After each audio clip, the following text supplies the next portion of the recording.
Hi, this is Steve Harper from YourCreativeLife.com, talking today about what it's like on the picket line. I'm sure you've read and heard and know, if you're a writer or you've been reading the papers, that the Writers Guild of America, which is the union that I belong to, we are out on strike. After conversations with negotiating committee members of the WGA, the Writers Guild of America, and the AMPTP, which is the Association of Motion Picture and Television Producers, we are asking for things that will create and ensure a living wage for the middle-class writer and allow the middle-class writer to continue to exist in spite of shrinking things like shrinking residuals and shrinking television orders, streaming shows that only have 8 shows as opposed to in the past, 22 or 24 shows in a season, that would allow a writer to make a good, abundant living with both the amount of shows and the number of residuals, the pay, the pieces of money, the payments that happen every time, in the old days, a show would go from networks to reruns to cable to DVD sales to American Airlines or a number of different places. Lots of those tiers of money that would come to writers like me are no longer coming to people who are making product for streaming shows. That's just the kernel of it. You can look up all the details, which I'm not going to go into on this video, but I am going to let you know what it's like to be out there on the picket line. I'm actually going to close my email here so we stop hearing that email noise. So anyway, you come to the studio. We are picketing in Los Angeles and also in New York and in other places like Atlanta and some other places where there's production, and we're going to studios. So you can arrive at a studio. Almost every studio here in LA is being picketed by a group of WGA writers. I am most frequently at Amazon, and there are a whole bunch of studios: Warner Brothers, CBS, Netflix, Sony. There are a bunch of different places.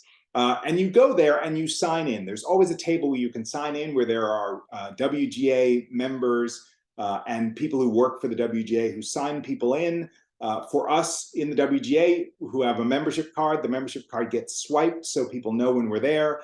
For anybody else, and all are welcome, you fill out a little form that says who you are and whether you belong to some other union or whether you just happen to be there to support. We love to know that you're there. So you go and you sign in. Once you sign in, you're going to grab a sign. Signs are everywhere on the picket line.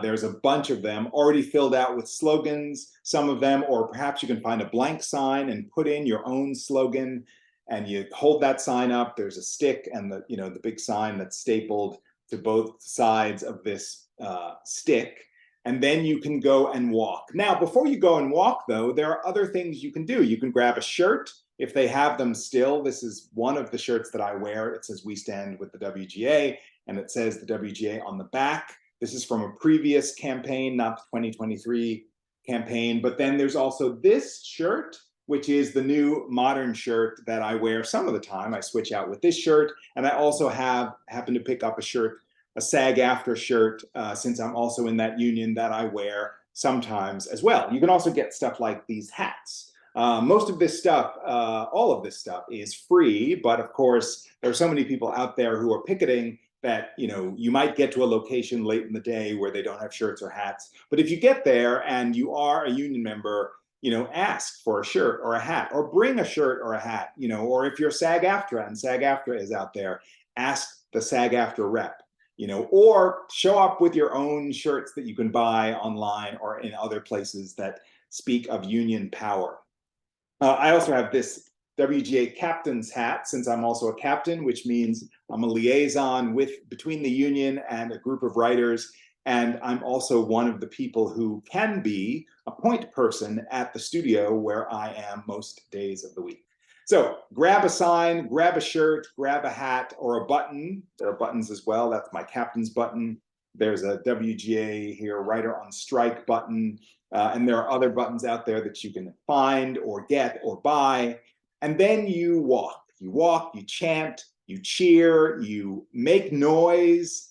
The purpose of this really is it's part of the disruption of work. We have pencils down as of May 2nd, and the work stoppage is really meant to impact the producers where they live so that they can come back to the table and talk to us perhaps more seriously about the things we're asking for that, again, can shore up the livelihood of the middle-class writer. That's what this is all about. So it can be a lot of fun. It's a serious business, but it's great exercise. I have walked somewhere between 4.5 and 7 miles, depending on the day and depending on the shift.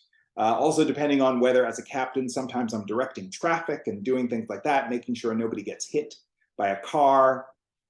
But the other thing that I think is very important for you to know specifically, whether you're a writer, an aspiring writer, a WGA member, or just a person out there in the world, that I think one of the things that I do most on the picket line is I connect with other writers. And I've really had a great time doing that. There are showrunners out there. There are staff writers out there. There are people who are new to the industry. There are people who've written some of, the most famous movies you can imagine, all walking side by side. And it's a great opportunity to walk in solidarity with them for the future of all of us as writers, but also to connect, to learn who people are and ask questions about their careers, share about your careers and your aspirations.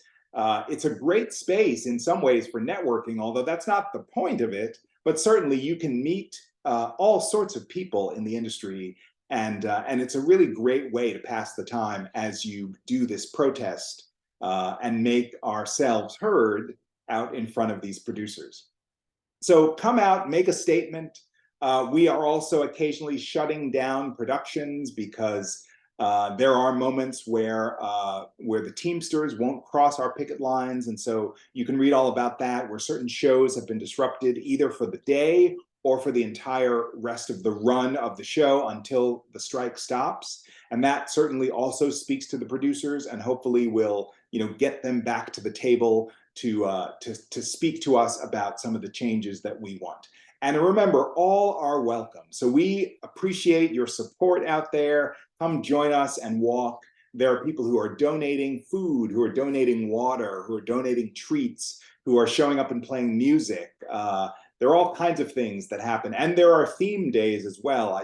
The other day at Amazon, there was K-pop day, and there's been superhero day. And there are certainly days for many of the diverse groups. The Committee for Black Writers has sponsored a day out at Warner Brothers. There's, Native American and Indigenous writers are sponsoring a day. Different shows are showing up. So it's a real opportunity for us to have a groundswell of energy and to support each other and cheer each other on in this fight for the rights of WGA writers everywhere. I think it's a really great thing to do. And as I said, tons of other people come out, people from other unions. We've had famous actors like Chris Pine was out at Amazon. And we've seen other folks too. Politicians have come out like Katie Porter and Barbara Lee. Bottom line, you are welcome. The picket line, which could be a mysterious space to you, is also a safe, celebratory space, a protest space, a space of making change and asking for a better future for people who create the art that not only America, but is the world loves. These shows like, you name them, Ted Lasso, Succession, all of these shows, Insecure, they're all created by writers. And it's about respect for writers. It's about the middle-class writer. It's about the future. If you want more specifics, you can go and look up some of the articles about what's happening, about what the demands are. And I hope that you get involved and support writers wherever you are, because there are ways to do it. And I appreciate you taking the time to listen to this video to find out a little bit more about what's going on. So thanks for joining us. I support you in liking this video if you dig it. Subscribe to this channel. I put up new content every week here on this channel. You can also check out more about what I do at yourcreativelife.com. where you can find out about writing coaching, which is one of the things that I do. You can also sign up for my e-blast, my newsletter, my mailing list. Once a month, I send out information on the writing life. And you can also follow me on Twitter and on Facebook. There's a Your Creative Life page on Facebook as well. So all of this to inform you so that you can, number one, know what it's like in the writing life, and number two, enhance and celebrate your own writing life wherever you are, wherever the stage of progress is that you happen to be in. So thanks for watching. Oh, also, don't forget, there's also the Secret Writer podcast, which is a podcast that I do with Nick Job. We've got a first season in the can that you can find on Apple Podcasts and in many other places about the writing life. And there's more of that to come. So thanks for watching, and come out and join us on the picket line for writers, for the future, for all of these things that we need to make our writing lives even more abundant, and so that more of us can be doing this down the line as opposed to fewer of us. It's a very important fight, and I hope you'll help us along with your support.